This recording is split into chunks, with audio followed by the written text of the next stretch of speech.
आप सबका स्वागत है हमारे नए ट्रैवल लॉग में। आज की जर्नी है हमारे गांव यानी वानगांव से रायगढ़ तक। हम 4 लड़कियां हैं जो निकल पड़ी है 1 साल से बनाए हुए प्लान को पूरा करने। 6 जून को हमें रायगढ़ की ट्रैकिंग करनी है क्योंकि 6 जून को हमारे छत्रपति शिवाजी महाराज जी का राज्याभिषेक दिन है और हर साल उनका राज्याभिषेक दिन साजरा किया जाता है। तो चलिए शुरुआत करते हैं। सुबह 5:30 बजे हम 5 जून को घर से निकले। थोड़ा अंधेरा था लेकिन मन में बहुत एक्साइटमेंट थी। 6:15 बजे वानगांव रेलवे स्टेशन से मुंबई की तरफ बोरिवली की ट्रेन पकड़ी। ट्रेन की जर्नी में मस्ती हुई, सेल्फीज भी ली।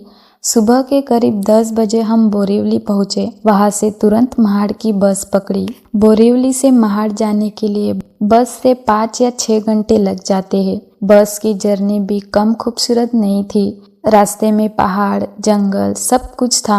व्यू भी कैप्चर किए। दोपहर के 3:30 बजे हम महाड़ पहुंचे। फिर वहां से एक और बस पकड़ी और शाम होने तक रायगढ़ पहुंच गए। पहुंचते ही सबसे पहले हमने रूम ढूंढना शुरू किया। थोड़ा टाइम लगा लेकिन मिल गया।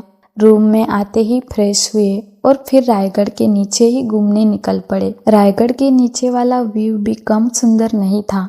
शाम को ठंडी ठंडी हवा, वो पहाड़ों की खूबसूरती, मन सुकून से भर गया था। रात को होटल में खाना खाया, फिर रूम पे आकर थोड़ी मस्ती हुई और फिर जल्द ही सो गए क्योंकि कल की ट्रैकिंग के लिए भी तो तैयार होना था। सुबह 3 बजे अलार्म बजा।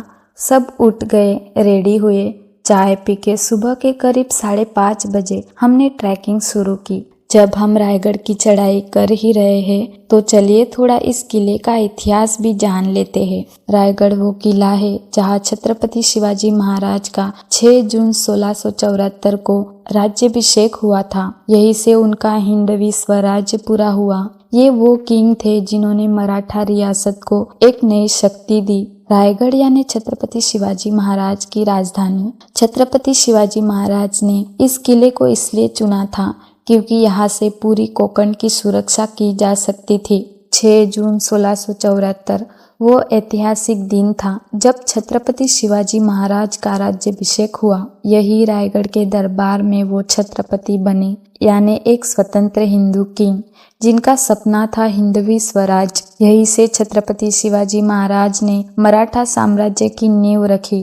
रायगढ़ की दीवारों के पत्थर, उनका दरबार, वो सिंहासन आज भी उस समय की यादों को समेट कर रखे हुए हैं। यहाँ वो रहे, यही से उन्होंने लड़ाई की योजनाएं बनाई। हर पत्थर में छत्रपति शिवाजी महाराज की यादें हैं, उनका वीरत्व है। रायगढ़ बस एक किला नहीं है, वो मराठा आजादी और शौर्य की निशानी है। हिंदी बोल रहे हो इसलिए जज ना करे क्योंकि छत्रपति शिवाजी महाराज हुए ये सिर्फ मराठाओं का सौभाग्य नहीं है, पूरे देश का सौभाग्य है। इसलिए उनका त्याग, उनका शौर्य, उनकी सोच हर भारतीय को पता होनी चाहिए। उनके जैसी सोच और उनके जैसा न्याय आज भी पैदा हो जाए तो महिलाओं पर अत्याचार करने वालों की रूह कांप जाएगी। शत शत प्रणाम है उनके सोच को, उनके न्याय को, और शत शत प्रणाम उस माता जिजाऊ को जिन्होंने छत्रपति शिवाजी महाराज जैसा पुत्र पैदा किया। ये जर्नी तो हमारे लिए बहुत ही यादगार रहेगी। अगर आपको भी कभी मौका मिले तो रायगढ़ जरूर आइए। जय जिजाऊ, जय शिवराय।